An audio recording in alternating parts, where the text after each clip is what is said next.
Chapter 6, Armor is Everything. Suddenly, Han Sen saw something green, about a foot long, sticking to the grass like a leaf. If he didn't look closely, he would have thought it was part of the grass and would have never imagined it to be a swift mantis that could split a human skull with a single blow. Its pair of sickle-like, jagged forelegs were even longer than its body. Dark green in color, the forelegs were covered in a metal sheen, and were nothing like its fragile body. The rigidity of the forelegs was definitely comparable to the most advanced alpha alloy. Han Sen was lucky that he found the swift mantis before it saw him. Moving towards it, he calculated the nearest he could get to it before being noticed by the swift mantis. When he was about 6 feet away from the swift mantis, Han Sen did not dare to go any farther, fearing he might lose the opportunity to attack by stealth. Tightly holding the dagger in his hand, Han Sen rushed out from the grass and cut at the swift mantis' waist in a fast and ruthless strike. But Han Sen had still underestimated the speed and responsiveness of the swift mantis. It had noticed his presence the moment he rushed out. All of a sudden, it rose into the air,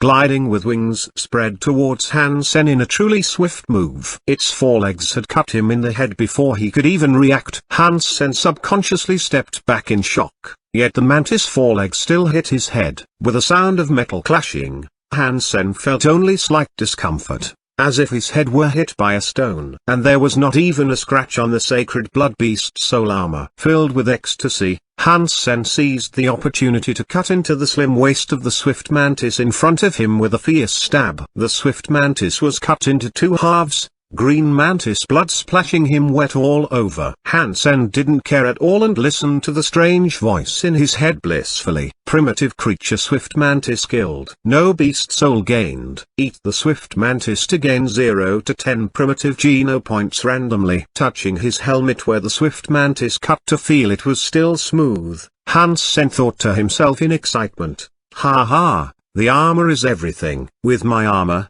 I could kill whatever I want to kill and no one could ever hurt me. I wouldn't even fear mutant creatures." Han Sen suddenly gained courage and stopped hiding. He marched to Zephyr Valley and alerted several swift mantises to attack, but they couldn't hurt him at all by cutting his armor. Han Sen took the opportunity to kill them all, each with 1 stab. Primitive creature swift mantis killed. No beast soul gained. Eat the swift mantis to gain 0 to 10 points randomly. Primitive creature swift mantis killed. The voice continuously sounded in his mind, adding to his thrill. He stabbed his way through the valley and killed more 20 mantises in succession. Tsukuyoki Ao was on his way to Zephyr Valley as well, quietly mulling over his own bad luck.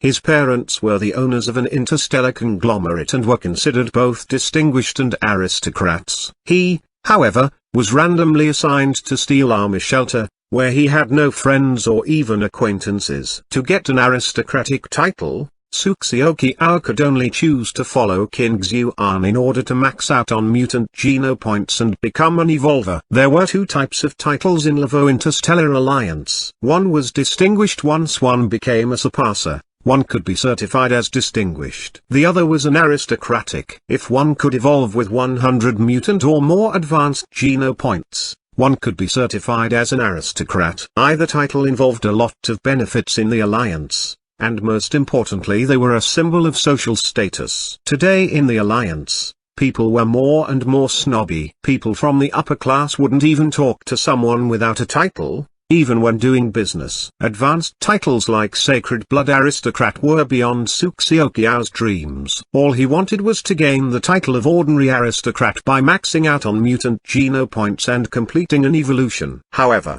to get 100 mutant geno points was still too difficult for him on his own. He did bring a lot of money to Steel Army Shelter, but money could only buy ordinary and primitive creature flesh, as very few people would sell mutant creatures. Only people who aimed to max out on sacred geno points like King Xuan would sometimes sell the mutant creature flesh they had. However, it wasn't money that she wanted, but loyalty and service. Tsukuyoki Ao was now running errands for King Xuan, exploring the places less known to people and looking for traces of sacred blood and mutant creatures to gather information for her. With the information, she could then gather a team to hunt down these creatures, and the team members would get mutant creature flesh in return. Suxiokiao had been exploring for a month and found no traces of mutant creatures, not to mention sacred blood ones. Running out of supplies, he had to return to Steel Army Shelter. When he passed Zephyr Valley, he thought there might be mutant creatures around,